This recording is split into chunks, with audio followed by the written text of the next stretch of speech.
قال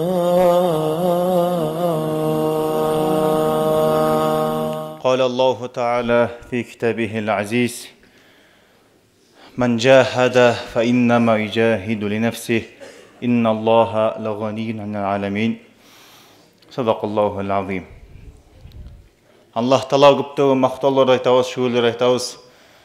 Аллах субханаху ва таала ыйык айларда, ыйык Рамазан айында ораза тутуп, өзүнө ибадат кылып, жакшы амалдар кылып мүмкүнчүлүк берип жатат.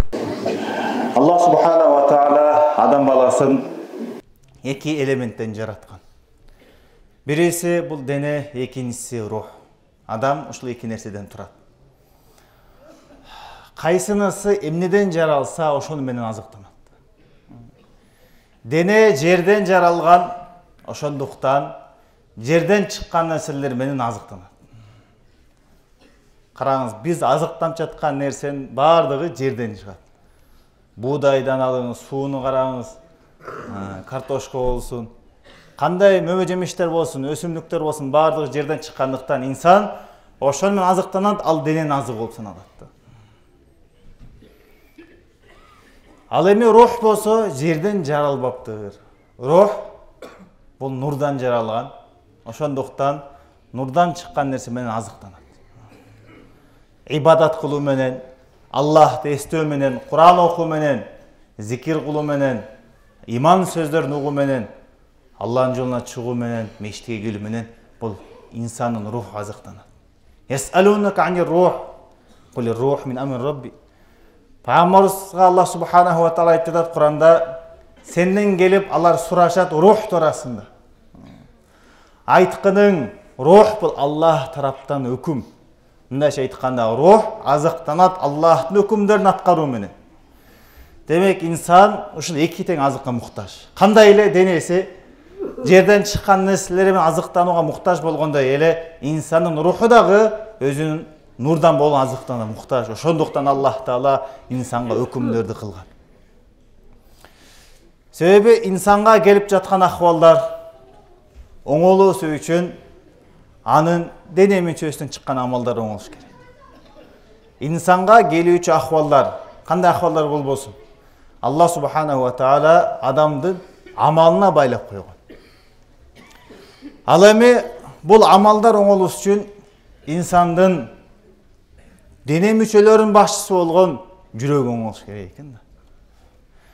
Качан жүрөк оңолсо, дене мүчөдөн чыккан амалдар оңолот. Кандай амалдар көтөрүлдү, Аллах Таала ошондой жакшы акыбалдардан түшүрөт. Адам ташты ыргыса таш түшөт. Топуракты ыргыса топурак түшөт. Каарды ыргыса каар түшөт. Эмнени ыргытса ошол нерсе түшкөн сыяктуу, кандай амалдар адам баласынан көтөрүлдү, ошондой акыбалдар түшөт экен да. Ошондуктан бизге жакшы акыбалдар келүүсү үчүн бизден жакшы амалдар көтөрүлүш керек денебизден. Денебизден жакшы амалдар чыгыш үчүн жүрөк оңолуш керек. Аллах субханаху ва таала карабайт инсандын сырткы турпатына. Инна Аллаха ла янзур иля суарикум ва амваликум. Хадисте пайгамбарыбыз айтат, Аллах Таала силердин сырткы келбетиңерге, сырткы көрүнүшүңөргө, байлыгыңарга карабайт. Карабайт деген мааниси Алла бар жерди көрүп турат. Бирок бул хадисте карабайт деген мааниси Аллах Таала ошого карап туруп чечим чыгарбайт. İnsanın baylığına karab, insanın sululuğuna karab, insanın güçlülüğüne karab Allah Taala çeçim çıkarbaydı. Baktulluq bereyim, hidayet bereyim dep Allah çeçim çıkarbaydı insan sırkı görünüşüne karab. Walakin yanzur ila kulubikum ve a'malikum. Biroq Allah subhanahu wa taala karayt sizlerдің жүрөгүңөргө жана амалдарыңарга. Açıktап айтканда Аллах Таала ошол жүрөккө карап туруп, инсандын кылган амалдарына карап туруп Аллах чечим чыгарат. Жүрөгү таза болсо, кылган амалдары жакшы болсо, Аллах Таалага бактылык берем деп чечим чыгарат. Хидayet берем деп, бейишти чечим чыгарат. Демек биз ушул жүрөктү оңдошубуз керек. Жүрөк кээде уктап калат. Жүрөк кээде ооруп калат. Жүрөк кээде өлүп калат экен да. Уктап калган жүрөк кандай десе, бул гафилеттеги жүрөк. Билет, бирок аткарбайт. Кайсы иштерди кылыш керек? Кайсы нерселерден тыйылыш керек? Баарын билип турат, бирок аткарбайт. Бул мына уктап калган жүрөк, гафилеттеги жүрөк. Ал эми ооруп калган жүрөк эмне десе, Аллах субханаху ва тааладан башка нерсе менен байланып кала турган болсо, бул уктап калган, бул ооруп калган жүрөк мына ушул. Дүйнөгө байланып калды. Дүйнөнүн кайсы бир буюуна байланып калды. Аллах колгон сүйүүдөн башка нерсенин сүйүүсү үстөн болуп кетти. Мына ушул жүрөктүн ооруп калуусу. Ал эми жүрөктүн өлүмү десе, ад-далалат. Ал адашууга кирип кеткен. Ара менен алды айырмалабай калган. Кайсыл туура эмес, акыйкат батылды. Инсан ошол өлүп калган жүрөктү тирилтиш керек. Уктап калган жүрөктү ойготуш керек. Ооруп калган жүрөктү дарылаш керек. Уктап жаткан жүрөктү кандайча ойготулат? Кандайча ойготот десе, Аллахты эстөө менен, зикир кылуу менен.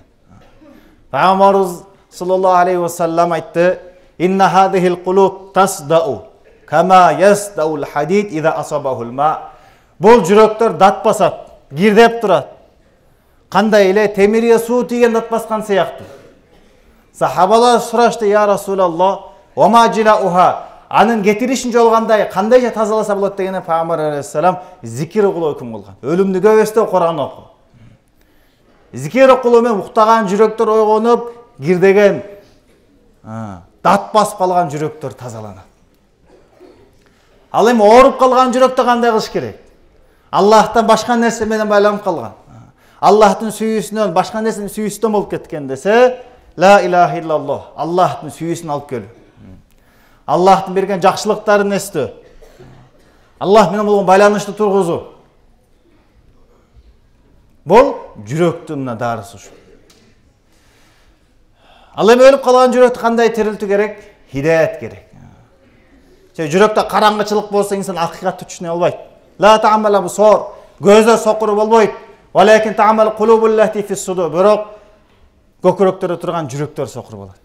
Ачыктап айткан адамдын көзүн сокур болуусу ал бир бактылык, бактсыздыкты, тозокто эчтеше албайт. Бирок көкүрөктө турган жүрөктүн көзү сокур болсо, акыйкатты түшүнбөсө, бул дүйнө жалган экендигин түшүнбөсө, акырет төлүктүү экендигин, Аллахтын бар экендигин, анын бара турган төлүктүү жери бейиш, ошого даярдаш керекин түшүнбөсө, мына ушул коркунуч, ушул адашуу.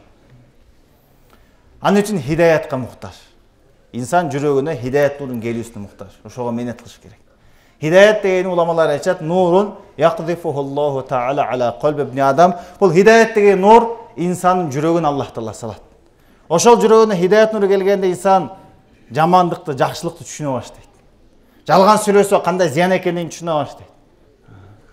Бирөөнүн акысын берип, өкүмдөрдү аткарып, намаз окуса, Алланын өкүмүн аткарса, жакшы иштерде кандай бактылык бар экендигин түшүнө баштайт. Жүрөктүн көзү менен. Ошондуктан Аллах субханаху ва таала бизге мына жакшы мүмкүнчүлүк берди. Ошол уктап калган жүрөктү ойготуп, ооруп калган жүрөктү дарылап,